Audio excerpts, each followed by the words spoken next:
everyone, and welcome to another Nectara panel discussion. My name is Shada, and it is an honor to be joined here today by some wonderful speakers who are doing important work in the psychedelic nonprofit space. Before I introduce our moderator for today's discussion, I just wanted to say a few words about Nectara and what we're doing. Nectara is a support ecosystem for people who are preparing for and integrating their psychedelic experiences. We have guides, a community, and resources to help people translate these experiences into meaningful life changes in a safe and transformative way. And the reason why we have these discussions is to cultivate conversation and exchange ideas around how we might be able to build the psychedelic space and the larger landscape of it in a way that is in right relationship with everyone it impacts, including Indigenous communities. And so without further ado, I'd like to introduce our moderator, Amánda Efthimiou, who joins us as a director at El Puente Foundation, which supports Indigenous communities and ecosystems, promoting biocultural preservation of ethnobotanical legacies, ecological restoration of endangered areas, environmental education, and resilience programs. She received her master's in neuroscience and psychology from King's College in London, focusing on integrating plant-based therapies with psychotherapy in mental health treatment. Amánda also founded Integra, which designs integration programs for retreat centers and facilitators of psychedelic journeys. She's also an advisor at Nectara. Thank you all for joining us, and without further ado, I'll let you take it away, Amánda. Hi there. Thank you, Shada and Nectara, for having us. I want to introduce our panelists. So the name of this panel is Restoring Balance with Indigenous Benefit Sharing. And I'll start with our first panelist, Miriam Volat. Miriam is the interim co-director of the Indigenous Medicine Conservation Initiative. She has been a researcher, educator, organizer, facilitator, and ecologist with a passion for soils and nutrient cycles. She works nationally and internationally to increase health in all systems. She's also the co-director of Reciprocity Foundation and the staff director of the Indigenous Peyote Conservation Initiative, IPCI. Her role is to serve as staff to Indigenous-led medicine conservation efforts. Next, we have Joseph Mays. Joseph received his MSc in ethnobotany from the University of Kent, researching responses to globalization by the Yanesha of central Peru. Graduating with biology and anthropology degrees from Virginia Commonwealth University, he published a medicinal plant guide for the Jamacoaqui Ecological Reserve and the Ecuadorian Cloud Forest. Joseph also holds a certificate in psychedelic-assisted therapies from Naropa University, and his conservation work explores how cultural conditioning influences approaches to biocultural sustainability. Joseph is program director of Chacruna's Indigenous Reciprocity Initiative, IRI, where he partners with Indigenous community organizations throughout the Americas to support Chacruna's mission of increasing cultural reciprocity in the psychedelic space. He's also a Nectara advisor. And last but not least, we have India Mayorga. She holds a master's degree as a holistic psychotherapist. She is known as a channeler of Mother Nature, a guide and a facilitator therapist with psilocybin as a way to bring back the ancestral knowledge that was left by various sages and wisdom keepers. A producer of magical settings and a bridge to Indigenous communities with her work in Moviemento Ancestral, India has found her why through guiding others in their journey towards remembering and freedom. Thank you to the three of you for joining us. And we're going to be speaking about restoring balance with Indigenous benefit sharing. Before we get into this topic of benefit sharing, I want to start with reciprocity. That's a word that we hear a lot in this, the plant medicine and psychedelic sector today. And it's quite a loaded word with many connotations. So I'd actually love to get a sense from each of you to start how you define reciprocity. And to that effect, how do we also ensure that the stewards of sacred plant medicines are respected and that participants in this movement of the mainstream of psychedelics for healing are also respected in this process. Well, thank you everyone for joining. It's so good to have this conversation. Start with whoever with such beautiful beings from America. Reciprocity, I think like you said, it can mean so many things. For me personally, when I started cultivating reciprocity in my life, it was about asking myself, what would the other, want to receive, or how would I be in their shoes if I was on the other end? So it's about thinking on the other side of the coin, or the other end of the bridge, and putting yourself there and asking questions that will go deeper into what will be beneficial. And if another person is the one receiving, perhaps having that conversation with the other person. So for example, in the psychedelic community, or in general, for me in Costa Rica, I'm based in Costa Rica, and I work with the cacao medicine as part of my ancestral lineage. And one time I was asked this by somebody from the outside buying cacao from Costa Rica. I'm going to take it out and I'm going to share it with other people. What is the best way? And I said, well, you tell the story. You tell the story where the cacao is coming from. You tell the stories of the meaning of the cacao to our people here in Costa Rica, the Bribri community. And, you give us a little bit of acknowledgement in that way. And then you carry your medicine and the way you share this medicine with the world. So I think that that's part of reciprocity. She was able to identify that she wanted to share something that did not belong to her heritage, to her, to begin with. And then she asked somebody that did. And then, started that conversation to go deeper into what would be that acknowledgement, that reciprocity that will feel good to the community or to the person that medicine came from or the lineage it came from. So for me, specifically when it comes to, psychedelics or medicine, that would be what I think of reciprocity. I don't know. What do you think, Miriam? I just said with peyote, so we had a deep conversation about peyote and the conservation. So I wonder, how you're feeling about reciprocity, specific in the area that you work in, but yeah, in general. Sure. Well, I can share. Thank you, Nectara and Amanda and Shada and Joseph and India for having me on for this conversation. India, since you asked about peyote, in my role on the Indigenous Peyote Conservation Initiative, what we learned for the folks who utilize peyote as a cornerstone for their way of life, reciprocity is about staying connected. So, for example, if you take medicine from the wild, then you always give back, whether it's an offering or ensuring that the native habitat that something comes from is taken care of and will be preserved for the future. And so that's a key part of reciprocity. And I think in relationship to this mainstreaming of psychedelics and all of that, it is about acknowledging that when you partake of a medicine, it's not just an isolated incident. You're actually impacting ecosystem, you're impacting cultures, that there are policy implications. And it's about understanding if what you're doing is supportive and regenerative, or if it's draining in some way, or taking energy away from the system, from either the natural system or the cultural system, or the capacity of society to really integrate medicines in a way that doesn't do harm.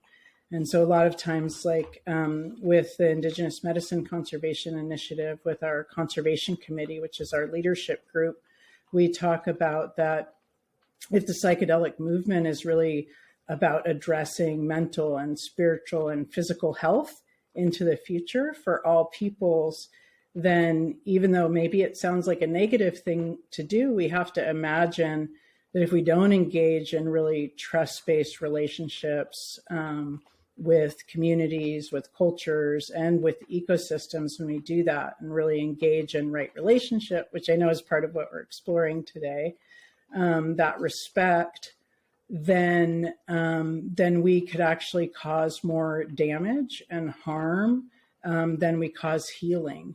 And so I think reciprocity is really a goal in the future.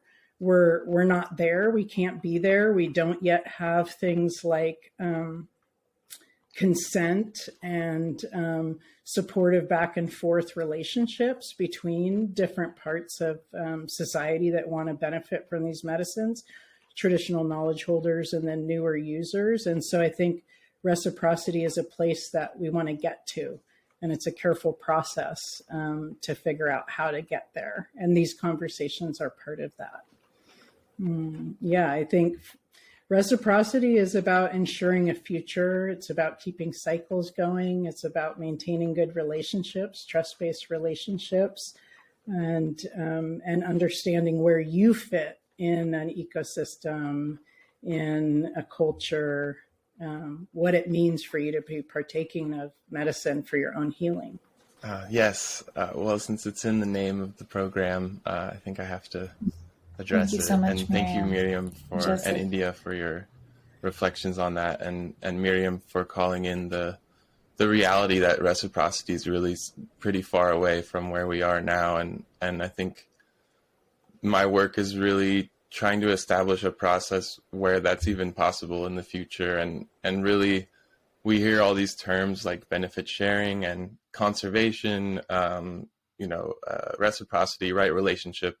They all come into the lexicon from different places, but they're trying to gesture towards something. And I first came to the term when I was a student, and one of my teachers, I was reading Catherine Allen, who's a really incredible woman, an anthropologist, who studied it for many decades in Peru with the Quechua speaking community in Sonco. And they have this term called Aini, which is Quechua that's often translated directly as reciprocity. But I think it's kind of hard to define, but it's really about that there's an inherent imbalance kind of in every moment, in every exchange. And that when you've kind of identified that you're in a relationship with everything around you, every action you take, everything that you consume, not just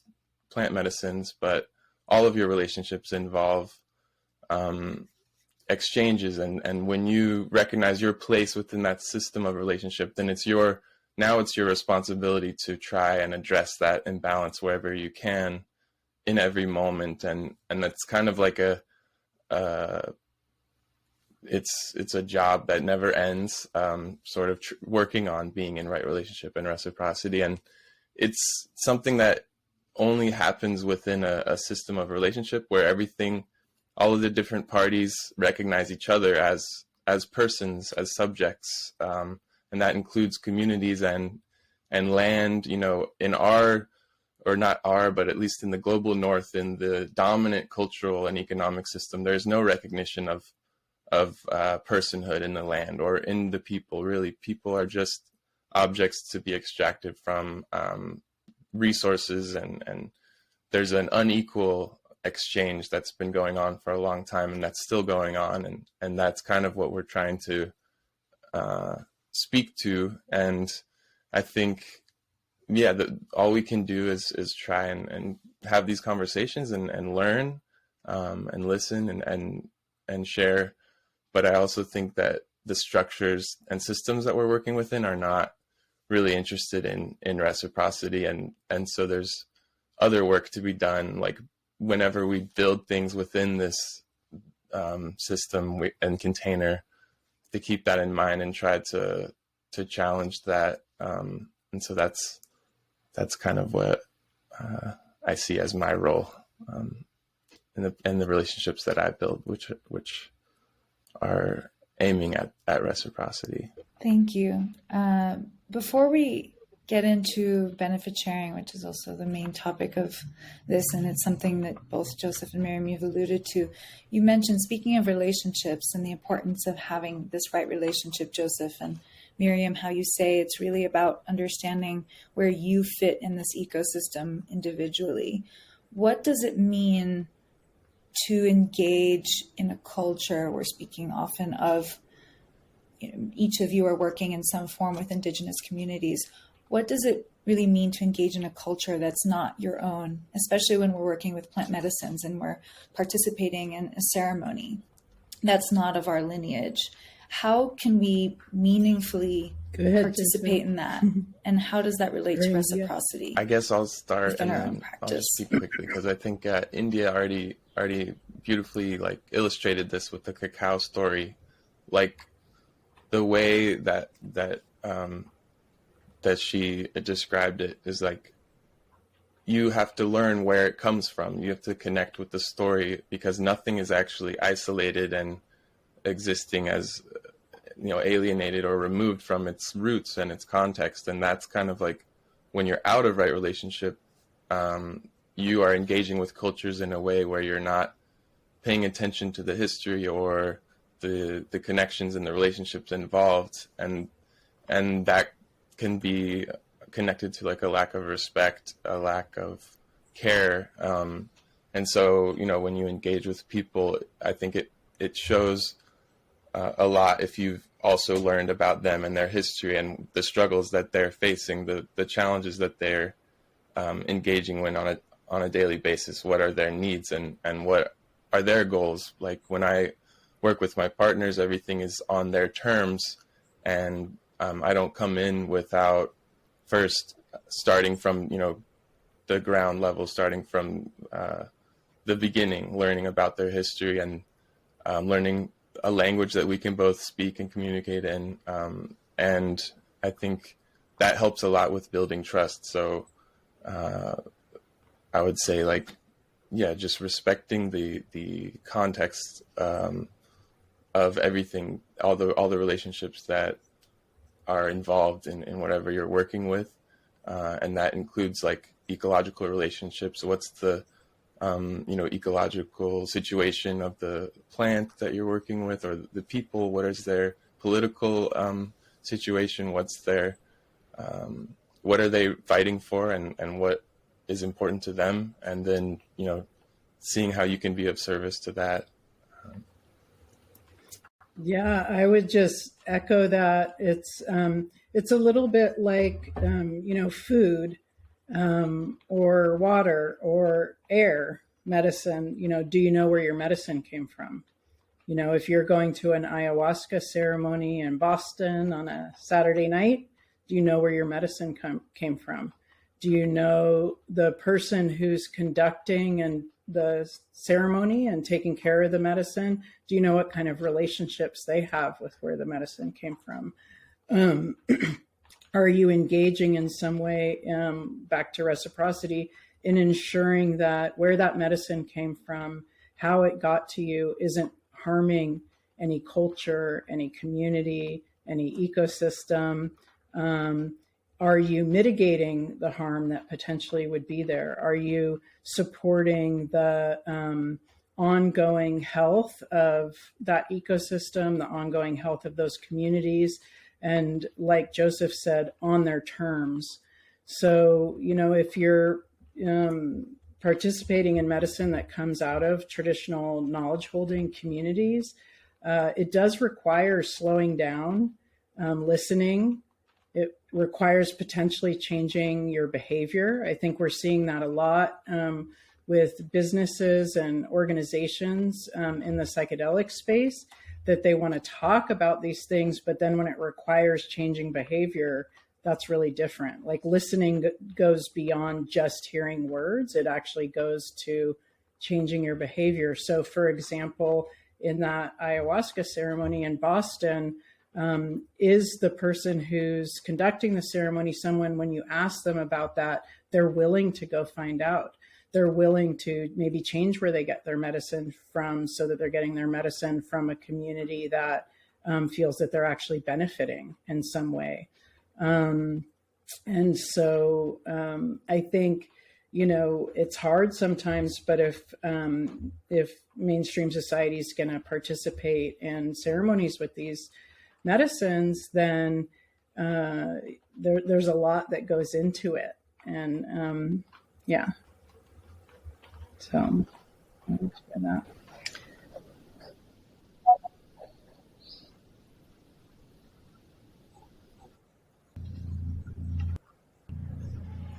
Thank you, Miriam. And you make a great point. We're moving into changing behaviors and actually taking action as we speak about this concept of reciprocity. And my question for each of you is, for each of your organizations that you represent, what does benefit sharing look like in practice? And are there previous examples, successful examples of benefit sharing with Indigenous communities that we can look for inspiration? Well, I'll tell you a little bit of the story and why the answer that I'm going to give you of my personal experience. I came from a retreat center organization here in Costa Rica.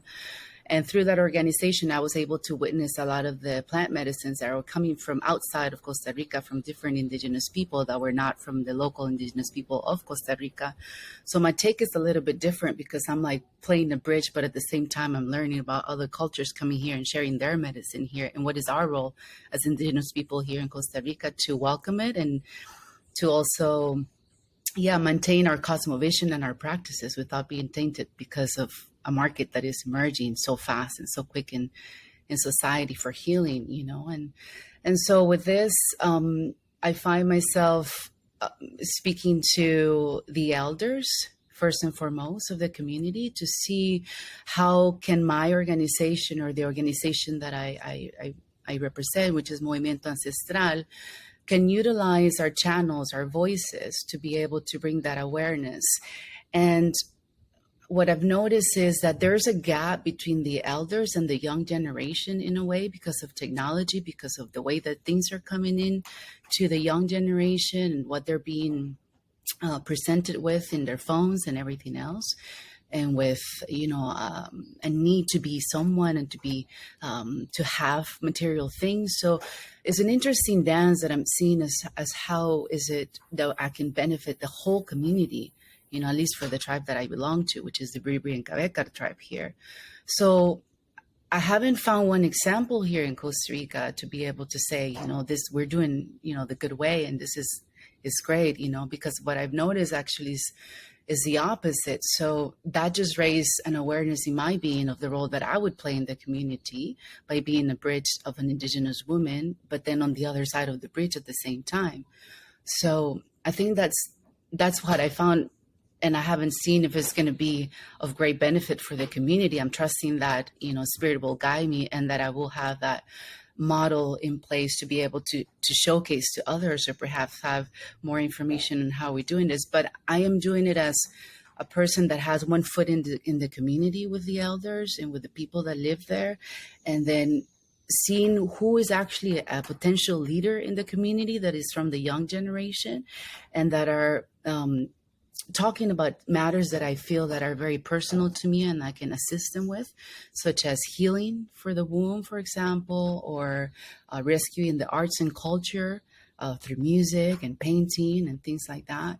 And also the spiritual parts of, our lineage. So how do we conserve that? And so those projects then get showcased within Movimiento Ancestral. And because we've recognized that leader within the community that has a passion and has this leadership role already in the community, then we're able to, anything that comes through Movimiento Ancestral gets chosen to be, inputted into a specific project.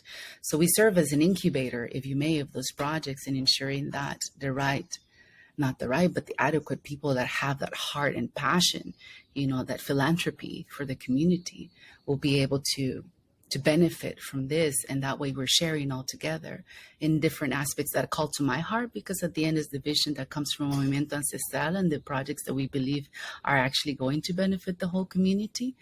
So that's the way that I'm currently doing it. And I trust that little by little, because it does take time for those projects to emerge and to create an impact in the community and for everyone to see why was this beneficial. I think it even takes generations for us to see it in the community. So I would say patience is number one whenever you're doing this work, and to really maybe have somebody in the inside of the community that's perhaps from the younger generation, I would say, and then have conversations with elders and do that research so that then you can start guiding the process, but with all the information that is coming from the previous generation and from the generation that's coming behind, because they're the ones that are going to actually make that change. So I would say that's the model that I'm working at the moment. Yeah, can you repeat the question too, just to, yeah. Thank you. Maybe Miriam, would you like to share?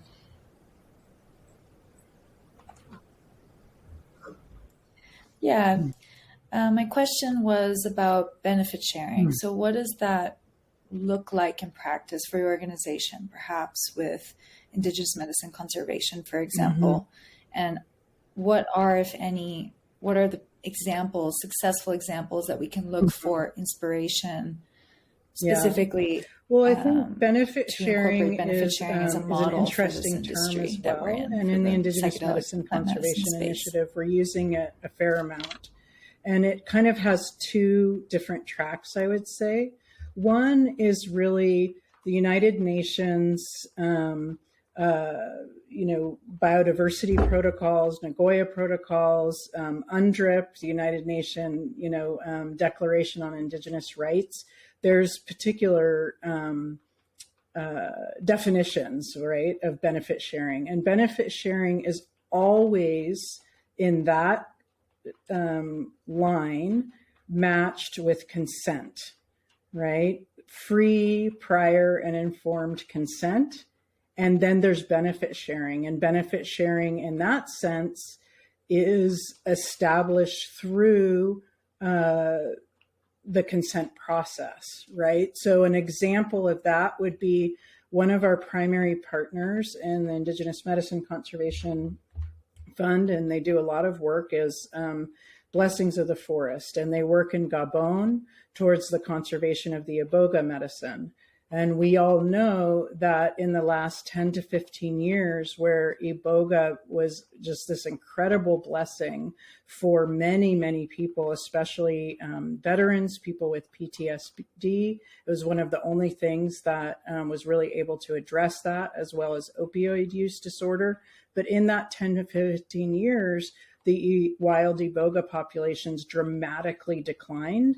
Wheatus people, who are the, as well as Pygmy people, the traditional iboga users, had to travel much, much farther, and we're seeing these incredible declines. It began getting poached.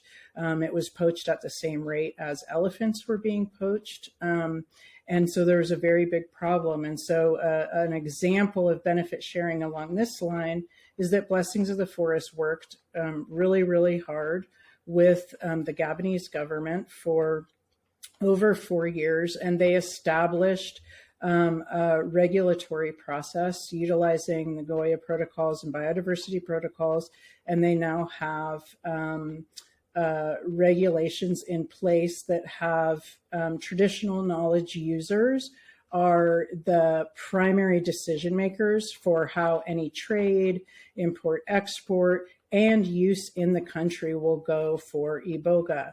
And that is for the plant, but also for the culture, for the music, for the colors, for the other plants. It's all in there on a governmental level.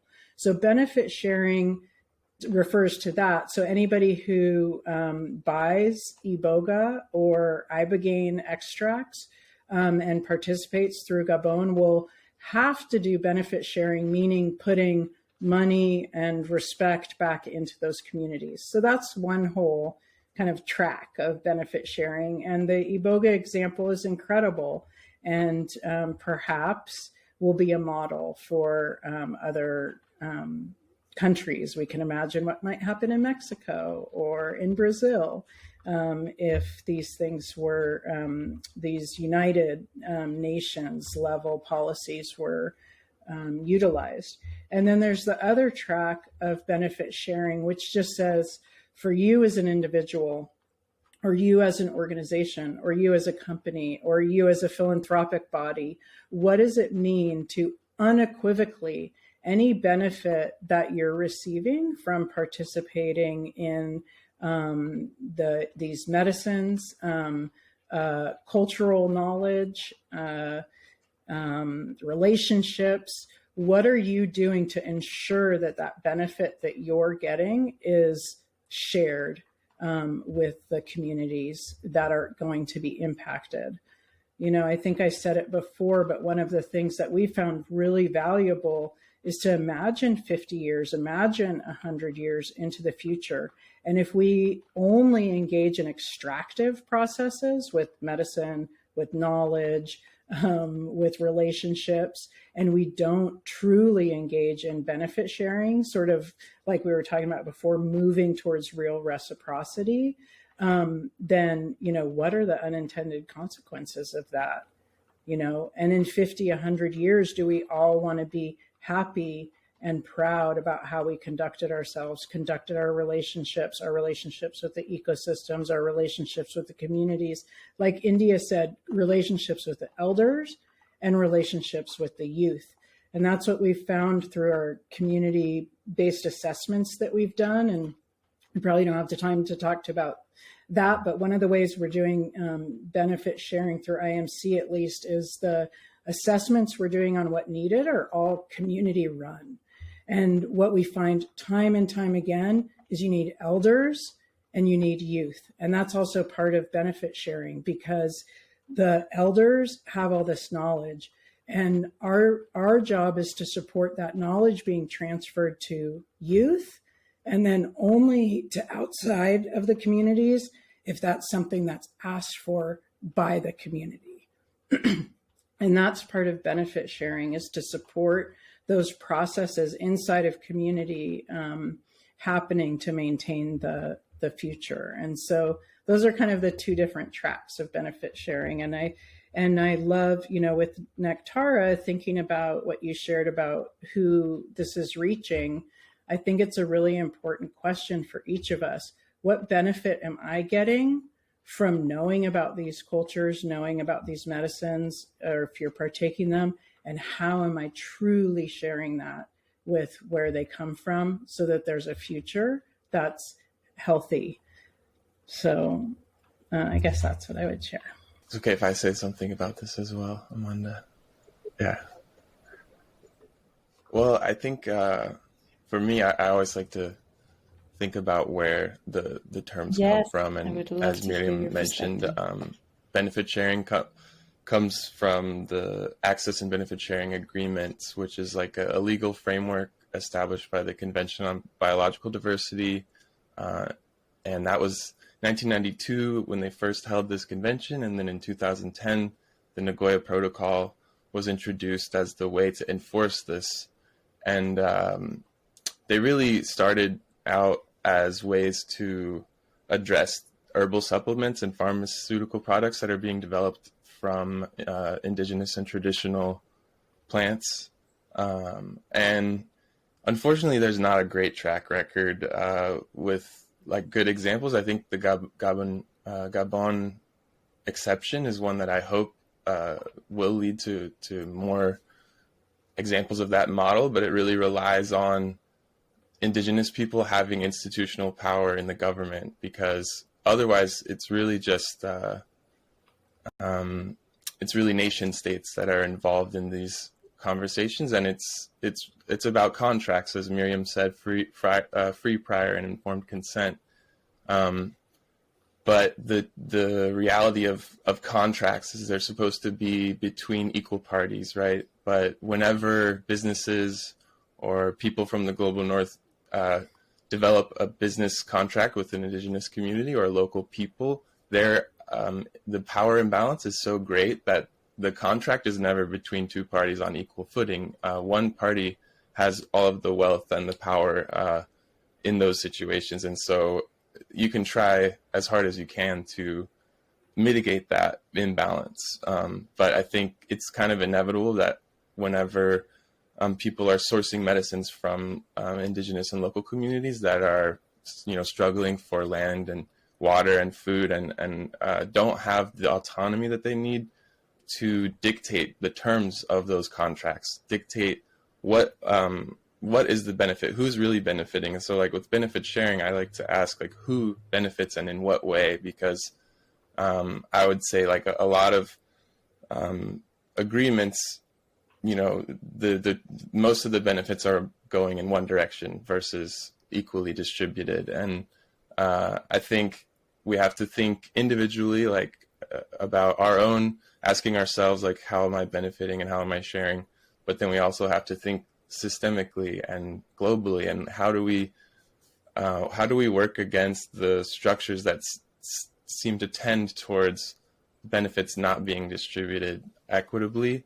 And I don't want to sound cynical, because I do think it is inevitable. Like, the global north, the dominant cultural and economic system, always creates these agreements that are out of balance, and that it's the market is not slowing down, although we all are inviting everyone to slow down, and that's the lesson that we've all been trying to integrate. The market isn't really listening to that. And so what inspires me is that there are actions that we can take to put things in place to challenge that trajectory. And so, like, that's where autonomy comes in for me. And so I think the most important thing that I can do is support the autonomy of my partners, because the more autonomy they have, the stronger position they're in to dictate, like, equitable terms, and whatever contracts that they do make with outsiders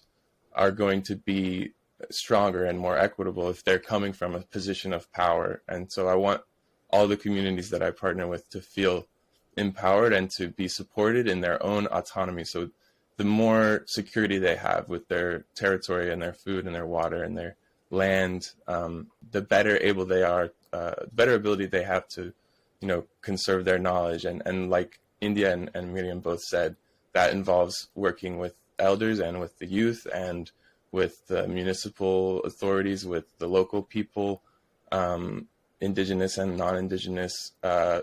Many of, like, our partners work with, like, women's associations, youth associations, elders, and they all play a role and play a part in coming together to build a more stable and autonomous community. And then when they do confront people who are wanting to source medicine, wanting to source cultural knowledge, whatever the resource is, they can be in a position to, like, make sure that those terms are something that they consent to and that will benefit them.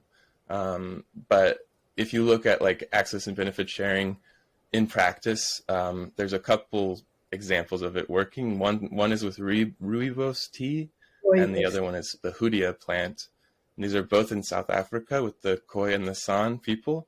And the results are like, after 12 years of negotiations, they managed to get less than 1% of the commercial revenue to go back to the community. And it's in a trust, which is controlled by a bank, which is not, controlled by the community. And it's a very small, I think, part of the conversation, but I think it's important because we have to use everything we have available to us to try and work towards reciprocity. And that's one of the tools that we have.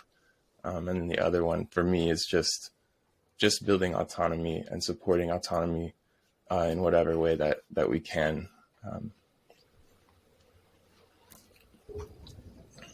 I'm going to add to that a little bit more, if I may, because it's interesting when I hear you speak about how we can build the right relationships with different systems and different corporations.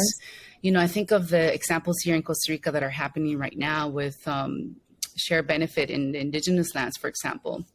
So back in 1977, there was a law that passed regarding the territories of Costa Rica, and because the lower lands were not used, then the territory was taken from the indigenous people, and they just kept the mountains. And now a lot of people, so there was a dispute, and now the lands are going back into the indigenous, but then, other foreigners bought the land. So the government did a benefit sharing with an organization to reduce carbon in the world, and then, asking the indigenous to preserve those mountains, to grow more trees and to preserve them so they can receive funds through this share benefit. And what I've noticed is, like, it's a great plan. Yeah, why not keep our mountains, Meanwhile, there's another land dispute in the background, but we're receiving funds from this preservation of the oxygen and lowering carbon dioxide. And And then I follow the trail of the money, because that's what you do. You just follow to see what happens. And what I noticed is that it was going to an indigenous association within Costa Rica. And this comes from the states. So the states receives the funds. So the states, me in Costa Rica, they receive the funds. They distribute it to indigenous people so they can keep deforestation going.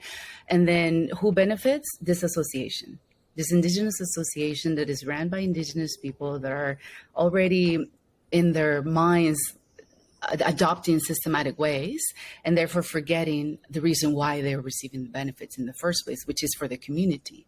So there's an incongruency there that is happening because of what you said, the agreements. The agreements seem fair and share, but because they don't have the right information or perhaps the right tools to be able to manage those funds and to share them with the community, then that great intention fails and it doesn't get to the end where it needs to get. So I feel for me, it's like these conversations are important, because what I've noticed is, like you were saying, Miriam, is the elders and the youth, is having conversations with them. And then the association must be responsible to ensuring that both voices are being heard, and that there is an auditing system that doesn't even exist of those funds. So it's like there's so many little pieces, but we don't have the right ideas because we don't come from those ideas. So it's beneficial for us to receive those ideas from organizations like yourselves that are working and having these conversations amongst ourselves and guiding us in the right way. So I feel like that piece is still missing. And I just speak on behalf of Costa Rica and what I've seen. And it takes times, and it takes just building relationships. So the first question is if you want to be involved in benefit sharing models, do you have the time? Because it's going to take a lot of time and trust. And are you willing to say, I don't want to receive anything? I'm just doing this in the purity of my heart and, all my great ideas and tools that I receive through all of my experiences, and share them, freely. And maybe then I'll get a little bit of a percentage if it all goes well, because I am giving energy and this is a fair model and everybody agrees. And now we're having conversations. Now we're in accordance. Now we're in the right agreements. But yeah, I find that there's a break whenever we work state, and then we go to a layer of the state indigenous entity, and then the indigenous community. So how do we unify those three in a way that is truly equal sharing and benefits for all? So I think that we're still lacking on that piece. And I trust that more conversations like this can bring us more ideas of how to do it in the right way. Yeah, no, I think it's so key. And then having trust at each of those stages as well, and transparency and knowing where things are going. Like one of the things we've done at IMC, and speaking of taking time, when we formed this, and it's meant to be an indigenous-led philanthropic body that creates trust with the communities on the ground, and also trust for funders who can fund at the level of doing really deep systemic long-term funding, trying to get at what Joseph was talking about of autonomy, where you don't have funders that are involved in the details on the ground, but they really get committed. So that's a lot of trust. And so, and we were actually asked to create a body like that, but we didn't know what the form would be. So we were asked by partners to do that, which is why we did it.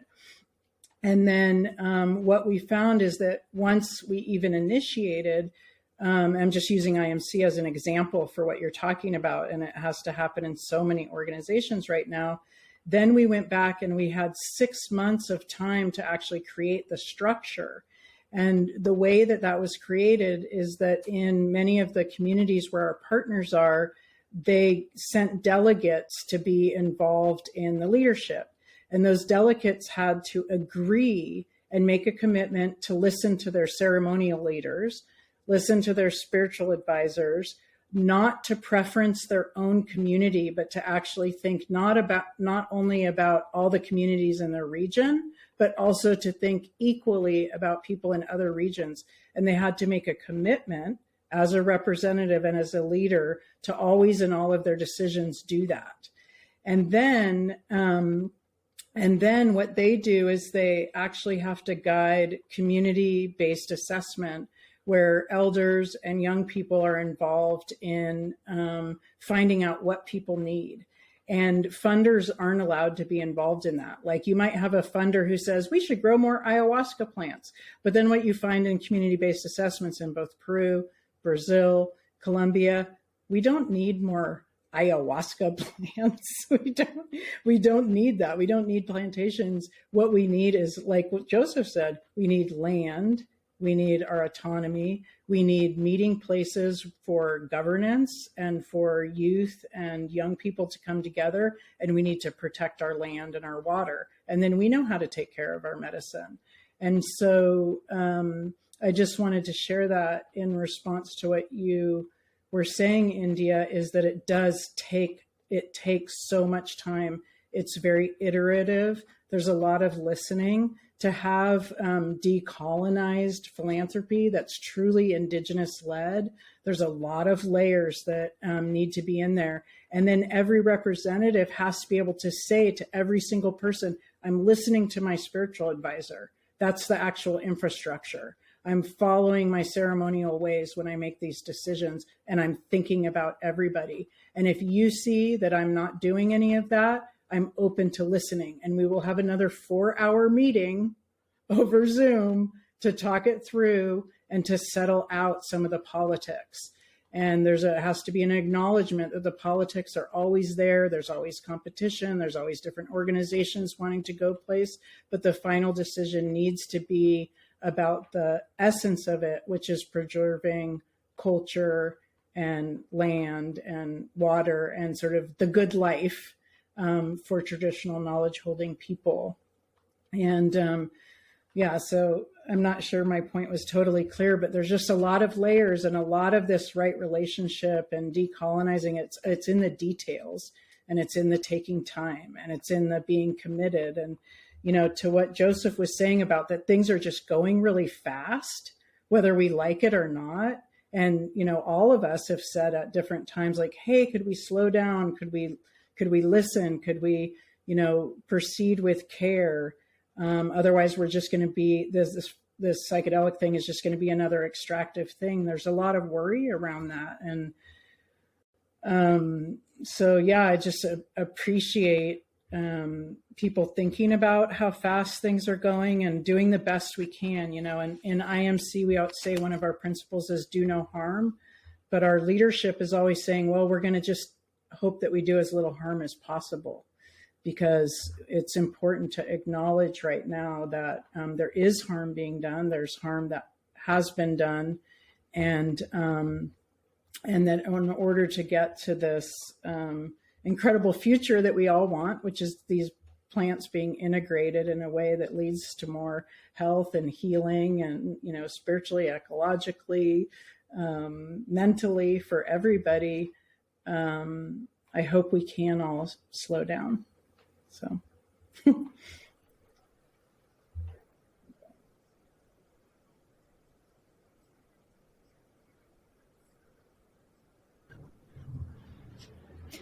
Thank you.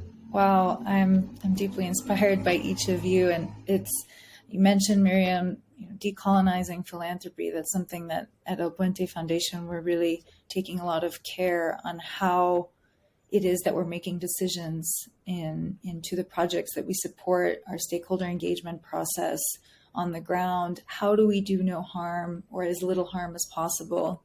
And we're all, I think each of us, we represent organizations that are really trying to change what the relationship between philanthropy, the plant medicine space, and precisely this notion of working with Indigenous communities and reciprocity. And I wonder, perhaps as a last question for each of you, where is the greatest opportunity that we have as philanthropic nonprofit organizations? We're really standing at the forefront of the industry from that perspective. And how can businesses learn from us in the way that we're engaging in this sort of more decolonized approach? And to that end, I suppose for the listeners here, the Nectara listeners of the panel, what can we do individually? Perhaps, many of us, we're not working in the nonprofit sector. We're not there on the ground, in the jungle, wherever we might be, what can we actually do today that can further this and contribute to this greater balance? I can start. I think a lot of questions. This also, for me, connects to the last question and what India and Miriam shared about the different levels. And for me, like I've heard it said that there are some things that can't be decolonized, and maybe philanthropy is one of those. Even though that is a goal that I have, is contributing to decolonization in what that looks like in philanthropy, like the existence of philanthropy kind of, it's only the reason why we have to rely on philanthropy is because there's not public funding going to these things. There's not a way to direct the wealth of a whole nation, of all the communities that are within it, towards these very important communities and initiatives. And so we have to rely on wealthy organizations, foundations, donors, wealthy people, independently wealthy individuals, to decide that they like what you're doing and want to support it. And, it shouldn't be that way. But how can we work within the limits of that, and make it the most meaningful and impactful action that we can? And I think for me, when I think about decolonization, what is that working? What is that a response to? So colonial thinking, the global capitalist system is based on top-down systems of control, linear structures. So like India was talking about, the way that the funds are distributed and controlled starts with the nation state. Then you get to the association, then you get to the community where it's actually being used, where the work is being done, where all the value is being produced. But it should be the other way around, right? So the community is the foundation, and that's where everything that we depend on comes from. That's where the biodiversity is supported. That's where the knowledge is produced. That's where the ecology is, cared for. That's where the biodiversity that sustains all of us and everything that we do comes from the foundation level, the community level. It doesn't come from the top down. And so whenever you build things, whatever you're doing, keeping in mind that you want it to be from the foundation up and out. You want it to be from the roots outward. So that's how things work in nature. That's what natural systems look like.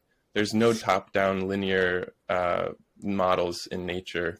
That is the colonial mindset, is to enforce this system. And so if you're running a business, how democratic is it? Like how equitably distributed are the profits, and how well are you recognizing where the value that you're profiting from comes from? Because it comes from everybody at the foundational level. It comes from the people working on the ground, and it's flowing towards the top. But if you're starting a business or a practice or an organization, how much are you trying to mirror natural systems and make sure that things are controlled by the community, by the foundational level, which is what everyone's depending on. And so that works for philanthropy as well. So there are funds that are top down, and then there are funds that are more democratic or more distributed. So with our program, I partner with about 20 different community organizations, and they have full control and autonomy over how the funding is distributed and how the money is used and what the projects are and how they're run. And we don't have any influence on that at all. So that's slightly different than how other philanthropic endeavors work, where there are conditions on the money, there are strings attached to the funding. It has to look a certain way and flow a certain way in order for that funding to continue. And the benefits are not distributed equally. One of the people that I've learned from is Nina Moeller, who's a researcher who's studied benefit sharing agreements, and she's shown that if you look at where this comes from, where does traditional knowledge come from? And it comes from communities that are autonomous. They have subsistence system which allows for traditional knowledge to exist and be produced. And then once you take away that autonomy and that subsistence from a community, that's when you lose the traditional knowledge. And so when you bring in a benefit sharing agreement or some sort of contract where those resources are going to be profited from in some way, and ideally in this space, those benefits are also real, genuine help that's going and healing that's going towards people for mental health, for physical health. It's not just monetary, but I guess thinking about at every level, every action that you take and everything that you contribute to, how much is it working towards a situation where the control and the autonomy is in the foundation, is in the community level, is from the foundation up rather than from the top down, and is mirroring natural systems as much as possible. So that's the best way I can put it, I think. Mm-hmm. Yeah, maybe I can share a little bit, and then maybe India can bring us home. And so I would say that it's really important not to interrupt existing processes unless that's asked for by community. It's very important to support, kind of like Joseph said, the autonomy. So a lot of support for governance, for unification processes. Kind of like India said, we're always looking for these youth leaders. Being an Indigenous-led philanthropic vehicle, there's a lot of looking for people who are able to step in the communities, supporting that equal distribution. And so, for example, if we're supporting a gathering like in the Amazon, and then they decide that they actually want to do a redistribution, you just say, okay, and then see how you can continue to support that. Supporting, having anything that's backed up by ceremonial leaders, including things like gasoline and vehicles for ceremonial leaders to get to places that they need to do. Those are really important things because that actually strengthens governance and autonomy. Having the capacity to, what we do is we have little technical teams in each of the areas where we work. And those technical teams can do fact finding, and they can also do support for the organizations. And we found that to be really important because it's when you're working in a region on a systemic level, and you want to be able to support really long-term efforts like land acquisition, water systems going into place, buildings being built, things like that.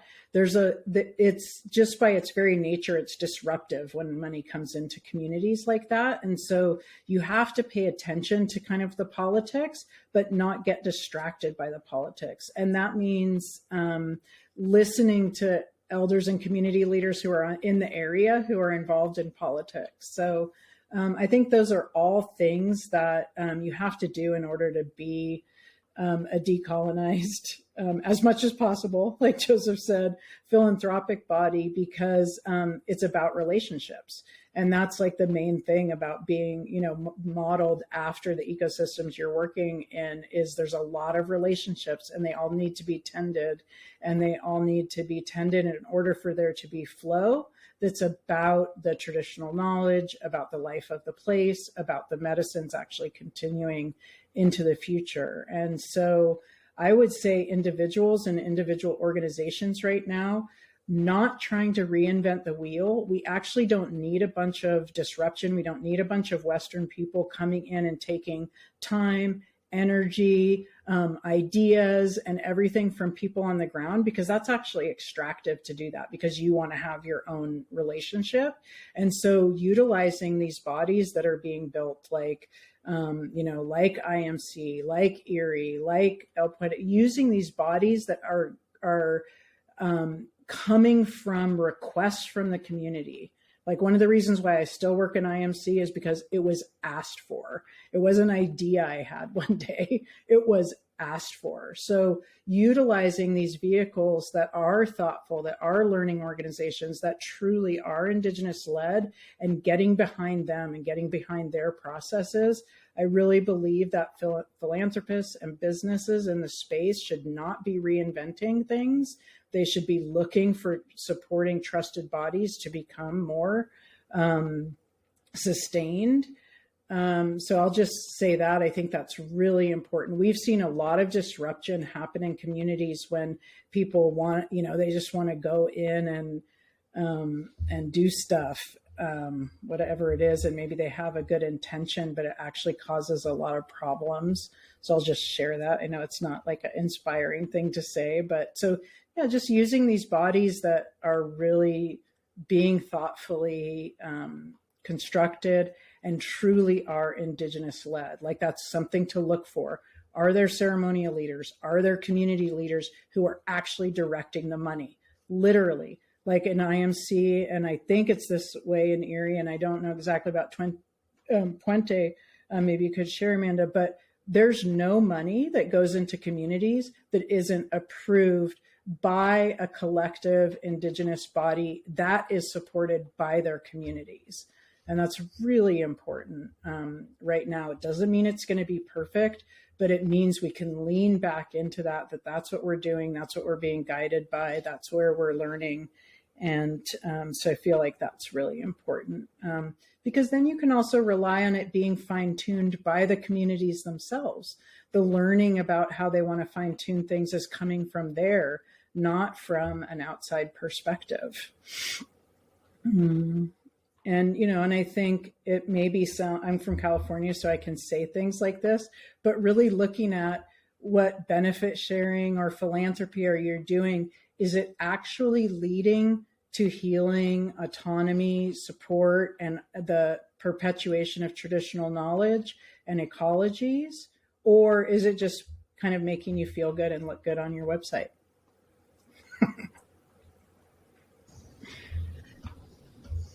Well, thank you for sharing that, Miriam. You brought so much. I'm like, oh, what do I speak about to bring us home and to close it? Because it's a new way that we all want to participate, and to giving back into this reciprocity. So it becomes like now this new organism that is forming itself with good intentions, always led with good intentions. And that doesn't mean that it's always going to be the right way. So, or the good way. So what I can share is I would ask first the audience and the individual, because you did ask about individual and then organization. I would ask the individual, what is it that sparked that made you want to donate or participate in that community or in that space? And ask deeper questions then, because I think that would put you in a beautiful journey of self-observation and where this need to give back come from, and maybe be deeper into the decolonization or the re-indigenization of one's being, which I think that is beautiful. And that's the process that it's ultimately at the forefront and the foundation of what we are doing here. We're healing and we're re-indigenizing ourselves back to nature. All of us Indigenous from all over the world. So I would say, I would ask the audience to ask themselves that. And, if they're moving forward to support an organization, like Miriam was saying, and Joseph, is like, we found different organizations that are led by Indigenous or people that have worked with Indigenous communities that also have good intentions. For me, the question just remains, like, how do we give that information to the audience, where they find which are the good organizations? Because it's very hard, even for myself. I find organizations that I'm like, wow, it is a marketing thing, or it's just to bring more audience or more clicks or more likes or whatever it is, and it ultimately doesn't serve the community. So it's very interesting. I would say that my prayer is for Spirit to guide us all into this new adventure that it is, this co-creative process of assisting back to nature through Indigenous people, the original people, because it's something very new.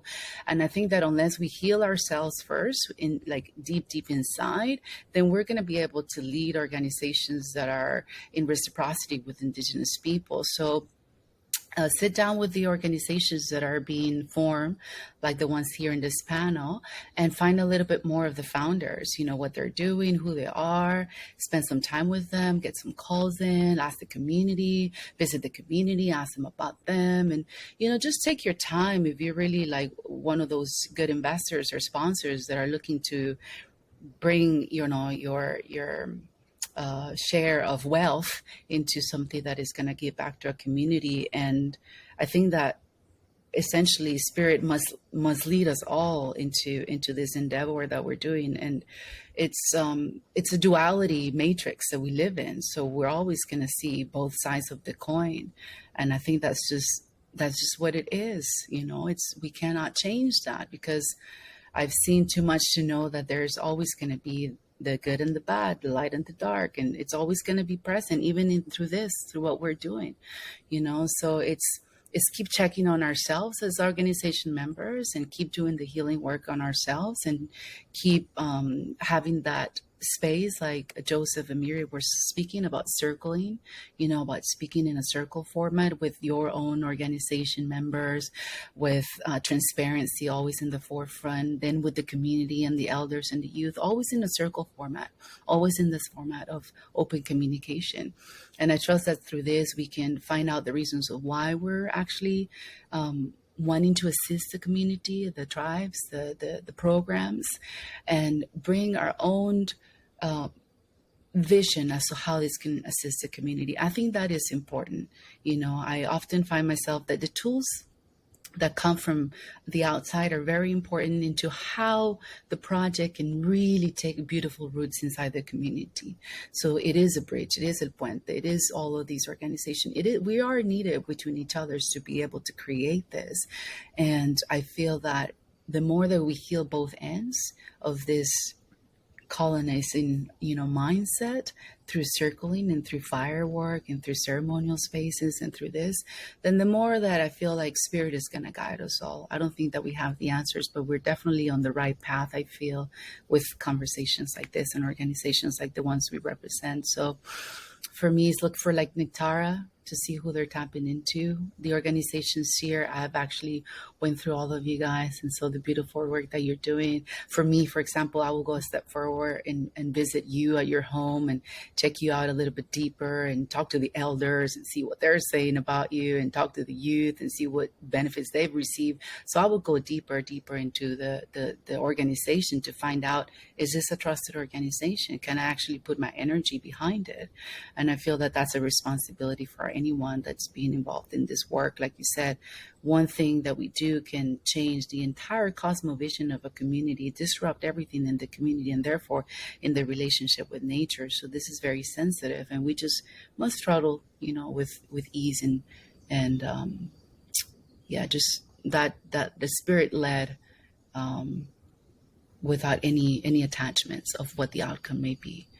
So that would be my closing. And thank you so much for all the beautiful words and reflections that you all presented today. It makes me think deeper about how Movimiento Ancestral is moving. And also for me, conversations like this, me being an Indigenous person inside the community, like I want to speak to Joseph, I want to speak to Miriam and Amanda, I want to hear what you guys are doing and how I can refine tune, Movimiento Ancestral based on your learnings that would be beneficial for my organization, mine, but the organization that's behind this channel, funds that may come to the Indigenous community of Costa Rica. So I would love to have, an off conversation with each one of you and all the listeners and the organizations that are also doing this work. Let's get together. Let's have these panels. Let's have these conversations. I feel that are needed, that we need to keep weaving together, So, yeah, thank you so much. Oh, thank you. Thank you, India, for bringing us home so beautifully. And to each of you, to Joseph, Miriam, India, for truly a thoughtful, authentic conversation about this. I'm very inspired. So much lived experience here we can learn from. And I hope this reaches as many people as possible, for-profit, nonprofit sectors, businesses, philanthropists, people who just want to understand a little bit more deeply what's going on truly behind the scenes. And I hope that through this, people can be inspired to engage more responsibly and with intention, patience, and deep respect. It is an honor to be walking with each of you. So thank you. And thank you to Nektara and to Shada for facilitating this and making this happen. I hope there will be many more opportunities for us to connect. Thank you.